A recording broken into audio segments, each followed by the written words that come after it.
Sudut Babanyiku itu merupakan gabungan dari dua atau lebih sudut. Apabila mereka ini dijumlahkan, itu menghasilkan 90 derajat. Misal nih, ada sebuah sudut ukurannya 30 derajat, kemudian ada sudut lainnya, ukurannya itu 60 derajat. Nah, jadi apabila kedua sudut ini kita gabungkan, itu akan membentuk sudut siku-siku seperti yang nampak pada gambar. Misal ada soal seperti berikut.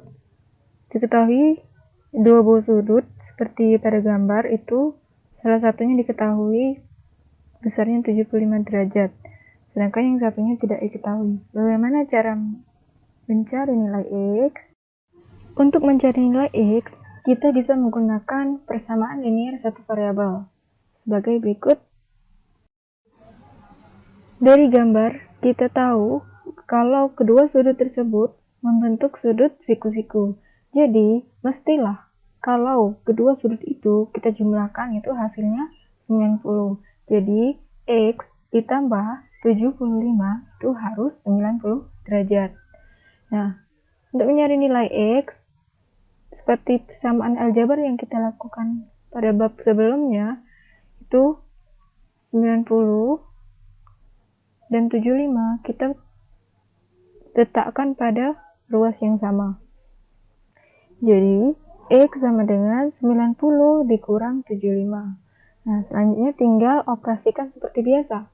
X sama dengan 90 dikurang 75 itu hasilnya 15. Maka jawabannya, supaya kedua sudut tersebut berjumlah 90, X haruslah 15.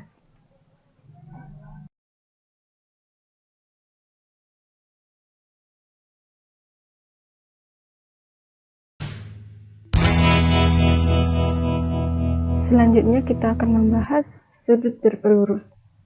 Sudut berpelurus itu merupakan gabungan dua atau lebih sudut, yang mana jika dia dijumlahkan hasilnya sama dengan 180 derajat.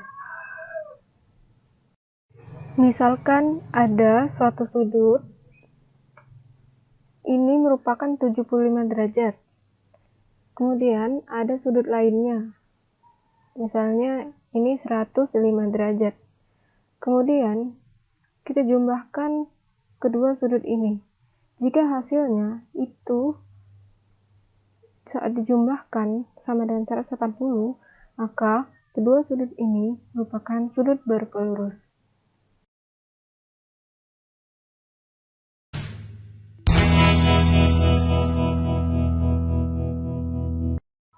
Selanjutnya kita bahas terkait tentang pasangan sudut yang saling bertolak belakang. Kita tahu bahwa sudut yang bertolak belakang itu terbentuk dari dua buah ruas garis yang saling bersilangan atau berpotongan. Lihat seperti pada gambar, kita tahu dua garis ini bersilangan, di mana dua garis ini kemudian membentuk sudut-sudut. Nah, ada sudut istimewa yang dibentuk oleh dua garis yang bersilangan ini. Sudut yang bertolak belakang atau saling membelakangi itu besarnya sama.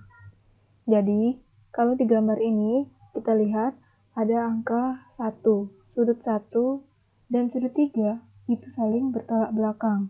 Maka besar kedua sudut ini sama. Jika sudut 1 itu 30, maka besar sudut 3 juga 30.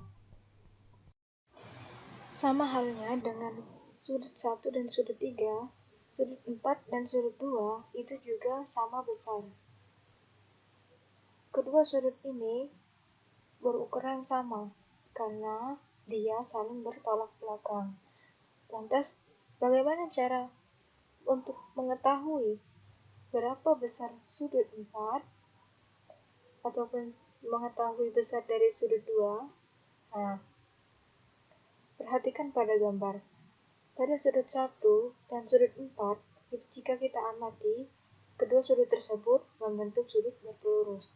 Kita sudah pelajari sebelumnya bahwa sudut berpelurus adalah gabungan dari dua atau lebih sudut yang kalau dijumlahkan hasilnya 180. Jadi, untuk mencari sudut 4, itu kita kita dapat dengan mudah melakukannya, yaitu karena kita sudah tahu sudut 130, maka supaya dia menjadi 180, sudut 4 harus 150. Oleh karena itu, sudut 4 besarnya 150. Karena sudut 2 bertolak belakang dengan sudut 4, maka besar sudut 4 sama dengan sudut 2. Sudut 2 sama dengan sudut 4, yaitu sudut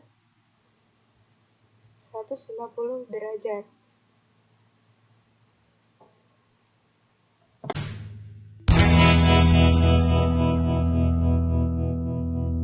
Baik, kita tiba pada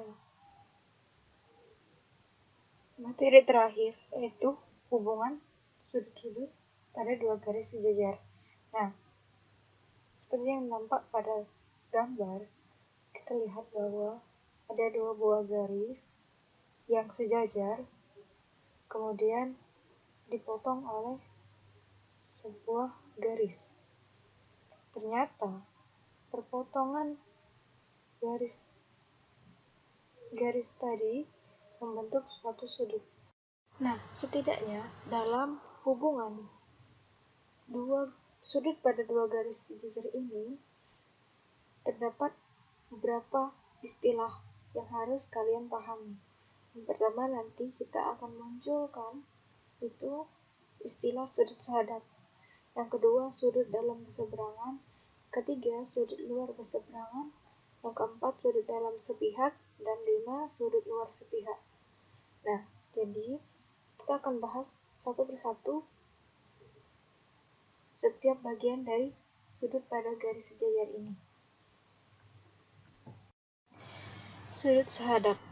Dari namanya kita sudah tahu, itu sudut sehadap. Artinya, sudut ini mengarah pada arah yang sama. Nah, sudut sehadap ini pada kedua garis sejajar memiliki pasangan-pasangan. Kita bahas yang pertama. Sudut sehadap yang pertama yaitu pada sudut bagian A. Bagian A, sudut A1 itu kita lihat sehadap dengan sudut B1. Begitu pula dengan sudut A2. Dia sehadap dengan sudut B2. Selanjutnya, sudut A3. Dia sehadap dengan sudut B3. Dan terakhir, sudut A4 itu sehadap dengan sudut B4.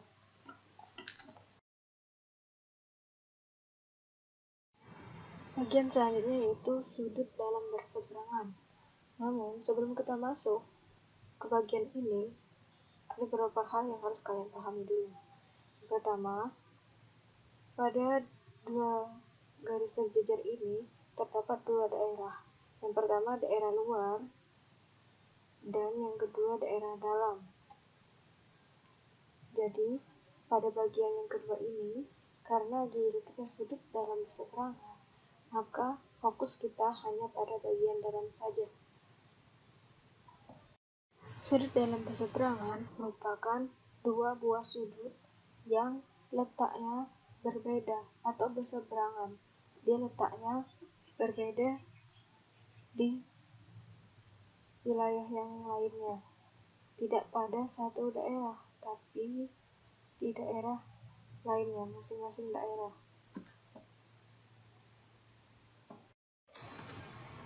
Pada gambar ini, yang merupakan sudut dalam berseberangan yaitu sudut A3 dan sudut B1.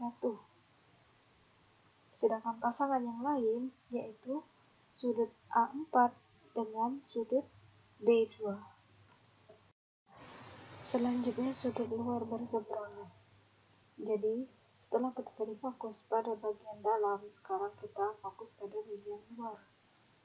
Sudut luar berseberangan sama halnya dengan sudut dalam berseberangan.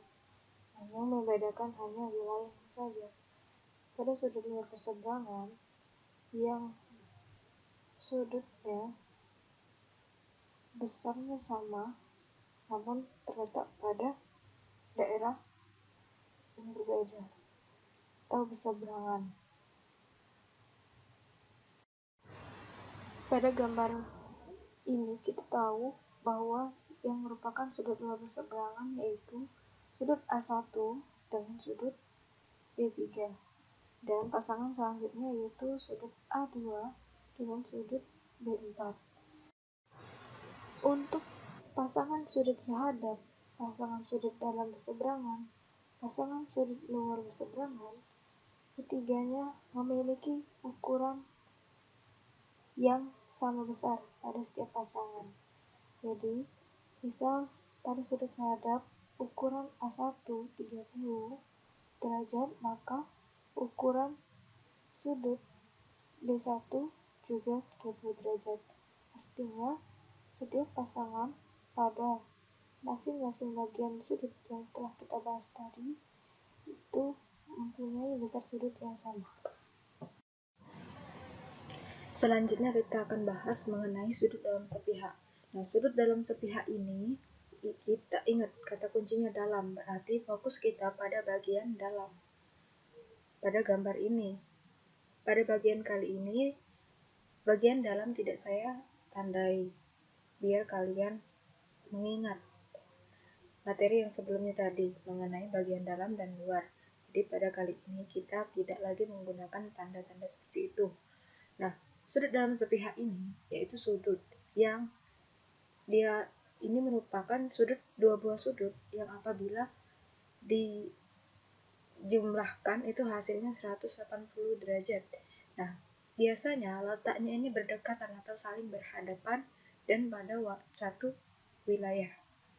Pada gambar ini yang merupakan sudut dalam sepihak itu pasangan A3 dengan B2. Selanjutnya pasangan A4 dengan B1. Terus sudut luar sepihak, begitu pula berarti untuk sudut luar sepihak itu dia berada di bagian luar.